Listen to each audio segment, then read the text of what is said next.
The Avatar of Kaela Mensha Khaine, the bloody-handed god. But I repeat myself, as Kaela Mensha is not part of the monster's name. The eldar god of strife and warfare is simply Khaine, with the extra bits meaning bloody-handed, due to a curse placed on Khaine by Asuryan, which leaves the Avatar's gauntlet forever coated in the blood of the eldar hero eldanesh. But we are getting a bit ahead of ourselves, aren't we? What are all of these names? Khaine, Asuryan, eldanesh? This is some pretty old-school eldar lore here, not at all to be confused with the eldari. Oh, God. Just to make it clear as well, I would rather Suckstarter Spaz 12 than ever refer to the Eldar by that god-awful copyright-friendly name. Pointy-eared, prancy-ass elves they may be, but even they deserve a modicum of respect. And on that point, allow me to tempt the copyright gods for a second by placing this ridiculously poor resolution video up on screen as well. From Rites of War, one of the first 40k video games I played, back before I even fully knew what 40k was, and the Eldar were the good guys. This indeed even shows a lore-accurate ritual, that of the young king, the process through which the Avatar is roused from the shrine that lies at the heart of every craft world and readied for battle. But whilst you enjoy the 1900s CGI, let me get back on track. The Avatar of Kaela Mensha Khaine is an eldar monster, a creature of animated molten metal, and the embodiment of their god of strife and conflict. Which immediately raises the rather pertinent question as to how the Eldar have managed to bind a god to the mortal realm, and how they're able to control him as an effective weapon of war.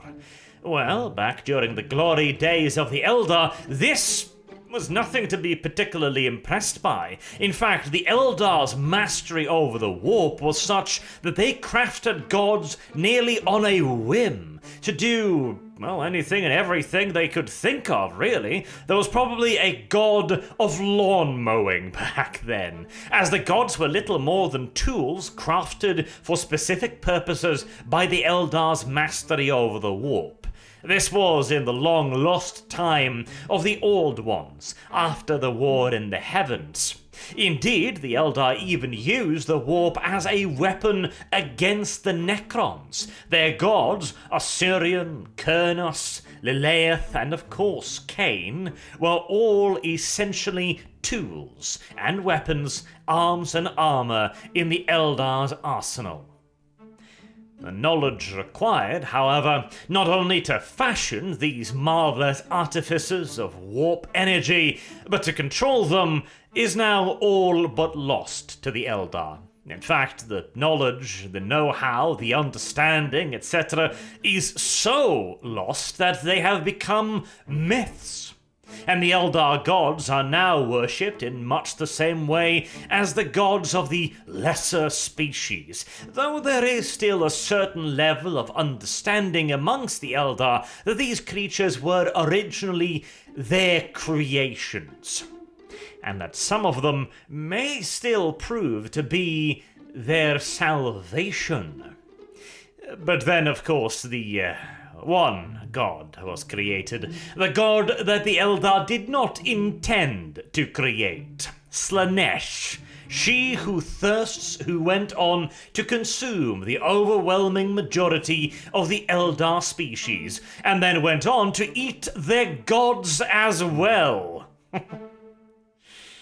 Now that's a whole different kind of genocide. But some of the gods were able to survive, more or less. The only one that remains in their true form is Shegorak, the laughing god, the patron of the Harlequins. Another is Khaine, though his essence was scattered and shattered by Slaanesh, the two deities having fought a mighty battle which ended with Slaanesh's victory. And She Who Thirst would undoubtedly have devoured the entirety of Khaine's spirit, was it not for the intervention of a rather unlikely hero, Khorne. He figured that, well, Kaela Mensha Khaine is the god of war and murder, right? Surely he's but another aspect of Khorne, and therefore rightfully belongs to Khorne. If anyone's going to eat him, it should be him.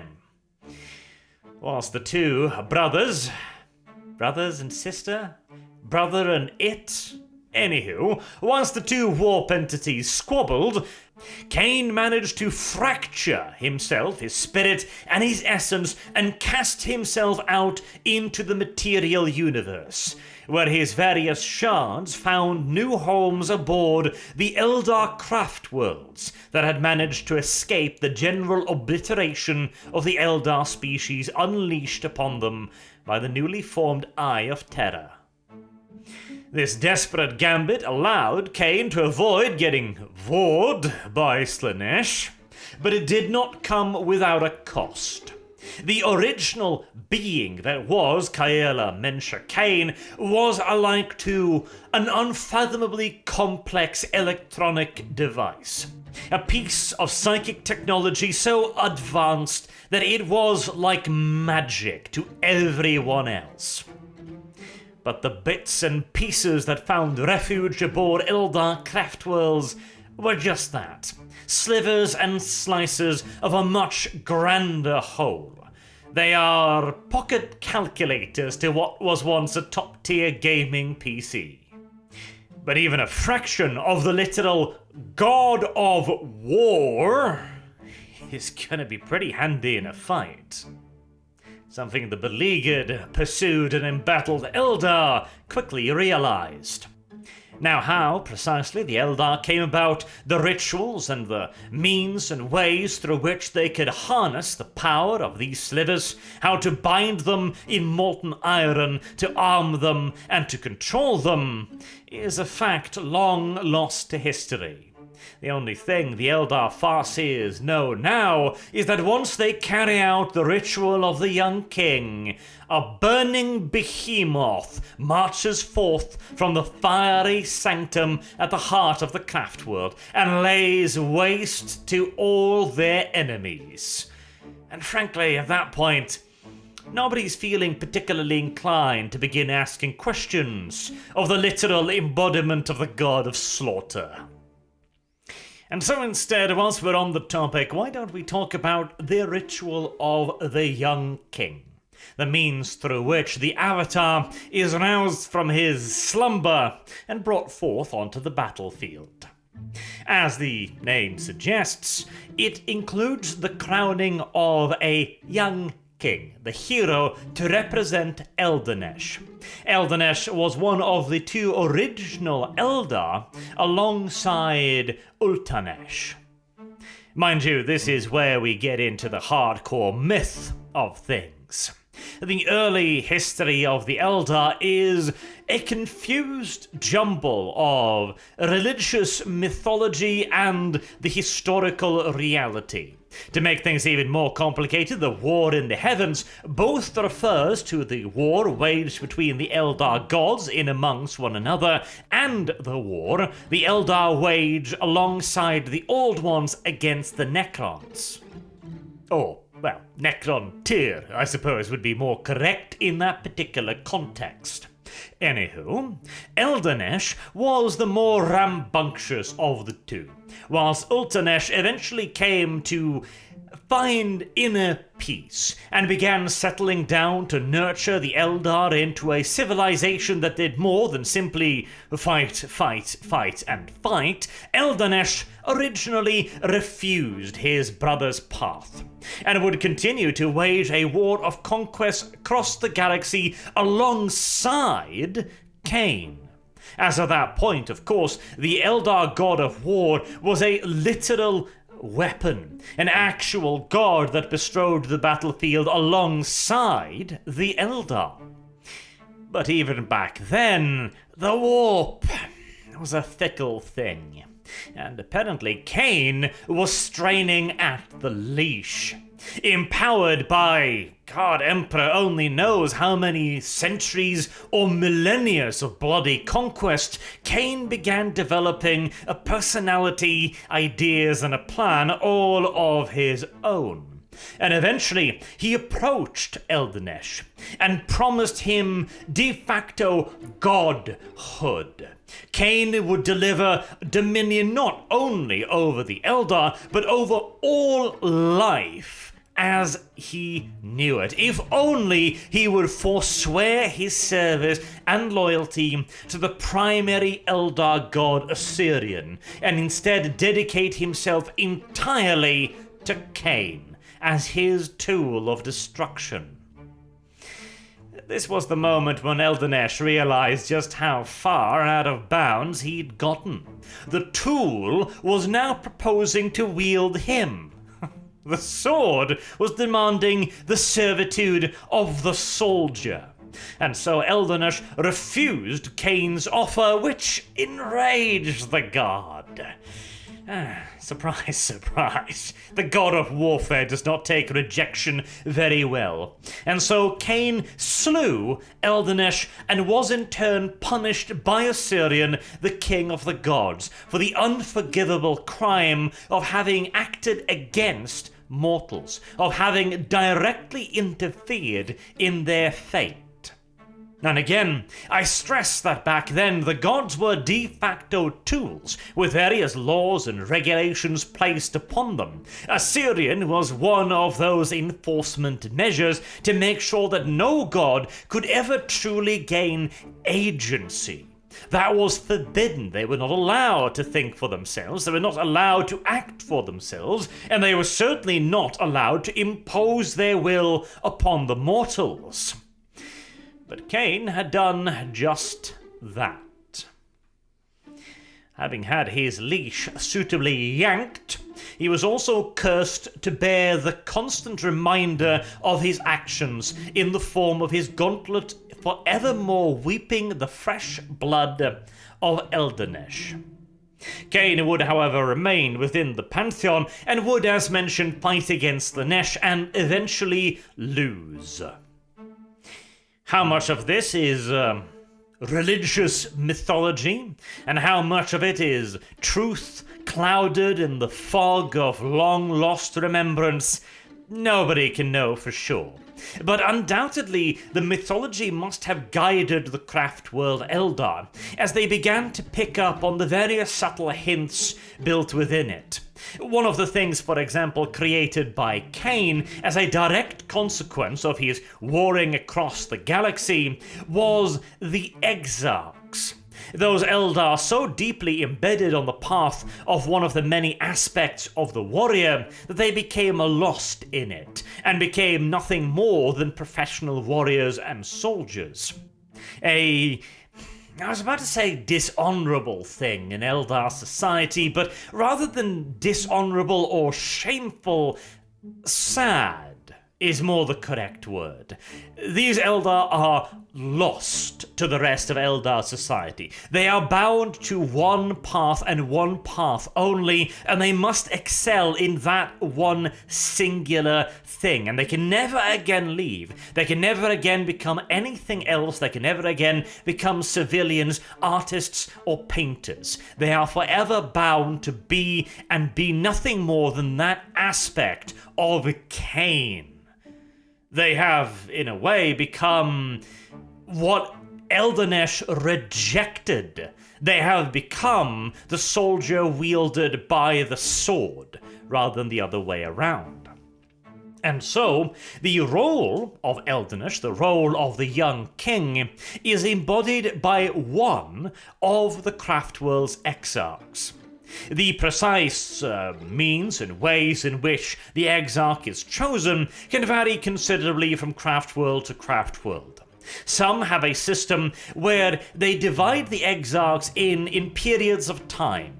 And you have the exarch in ascendance being the one that will be called upon to make the sacrifice at any given time. After X amount of months, the exarch in ascendance changes to the next in line, and so on and so on. It goes in circles.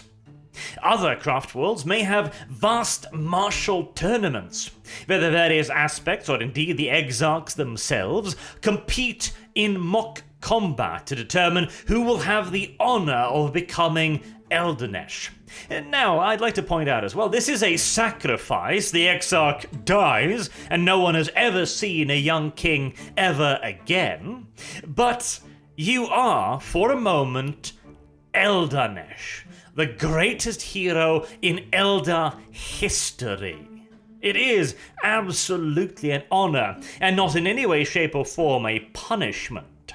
Whilst yet other craftworlds may decide via lottery, via random chance, via discussions, or perhaps via yet further elaborate rituals carried out by the Farseers.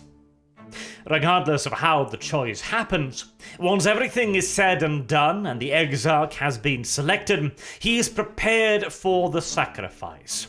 Whilst all the other exarchs are gathered to watch, the honored young king is given the Suin Daela, more commonly known as the Wailing Doom, the Avatar's enormous weapon. Beyond this, the young king is also usually clad in some sort of paraphernalia to identify those who are summoning him. A cloak, for example, as in the Rites of War video, where he is given the cloak of Lianden, so that the Avatar may know who calls upon him. In other variants of the ritual, he is given a chalice. Sometimes the chalice is filled with the blood of the young king. Sometimes the young king is expected to taste the blood himself. Sometimes the young king will be inscribed with various ritualistic markings carved into his flesh by the other exarchs, and undoubtedly countless other minute variations determined over long years of practice. Finally, when everything is done, the vault doors to the inner sanctum is open, and the young king marches forth fearlessly. The doors, opened by themselves, close by themselves, and the young king is never seen again. But shortly thereafter, the Avatar steps forth. One could certainly speculate as to what exactly this process is. It sounds an awful lot like some form of demonic possession, does it not? And to be fair, the term demonic possession has an undeniable negative ring to it. But remember, in the 41st millennium, what is a demon is not necessarily a firm thing. Yes, surely the servants of the ruinous powers are demons, but even the God Emperor has his angels, or at least so several reports have heavily suggested, and the Eldar were able to shape their own gods in the immaterium. We know for a fact that gods can be created, and if a god can be created, then surely his servants can be created as well. His demons. So this may very well be some form of demonic, quote-unquote, possession, but carried out, of course, by Kaela Mensha Khaine. Another potential theory might also be that the fragment of Khaine, trapped within the vault, simply requires the sacrifice to grant himself corporal form for a period. That he requires the flesh, the blood, the ritual, and the meaning, the significance of having Eldanesh sacrifice himself to him to gain the power required to clad himself in molten iron and to wield the weapon once more for the Eldar. Regardless of what is the truth, once the Avatar is summoned, he is employed as a bit of a blunt instrument. For a species like the Eldar, where every aspect has their precise place in the battle line, a race that prides themselves on complicated advanced hit-and-run tactics, where dozens upon dozens of disparate elements are expected to all work flawlessly with one another as perfect clockwork, the Avatar is the cudgel, the exception to the rule, as he is unbelievably tough. I mean, he is a walking metal furnace, with a god creating the flames. Is going to be rather difficult to destroy, and the Eldar take full advantage of this, marching him in ahead of the rest of their host, where he will happily soak up anything and everything thrown his way. In fact, entire groups of weaponry is rendered completely worthless against him, as he is a being of pure godlike flame. Anything like a melter weapon or a flamer is obviously not going to be doing diddly goddamn dick. And even solid projectiles like bullets or even tank shells might simply just flash out of existence as they are near instantly vaporized by the unbelievable heat produced by the Avatar. But as I'm sure you can imagine, being a towering two-legged walking furnace, the Avatar is capable of far more than just soaking up punishment. Because once in the hands of the fully activated Avatar, the Wailing Doom becomes so much more than just a 5-meter long sword, which I suppose is already a pretty significant weapon in and of itself. But it also becomes capable of shifting its shape and form, from a sword to an axe to a spear.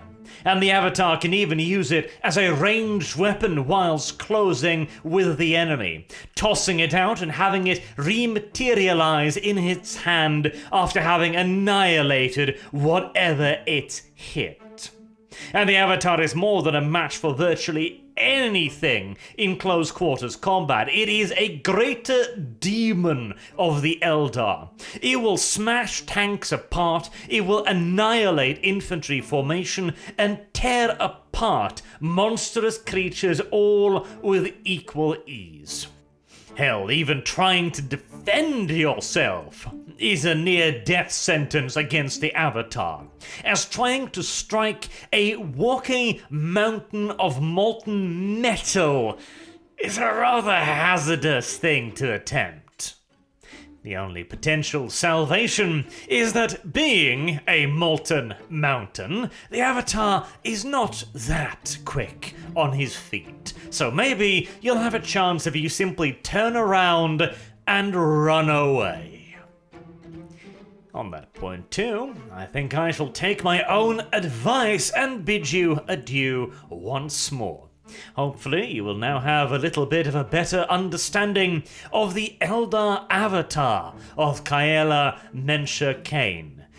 There are technically 2 avatars these days, but the second one, well, I have a feeling I might want to ignore that one as much as I possibly can, frankly.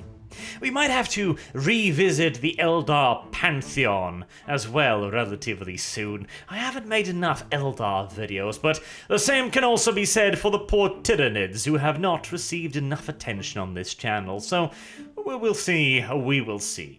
Until next time, I have been Arch. Thank you all very much for watching, and as always, if you enjoy the video, consider leaving a like, not like you have a choice, and a comment down in the comment section below. Have a good day.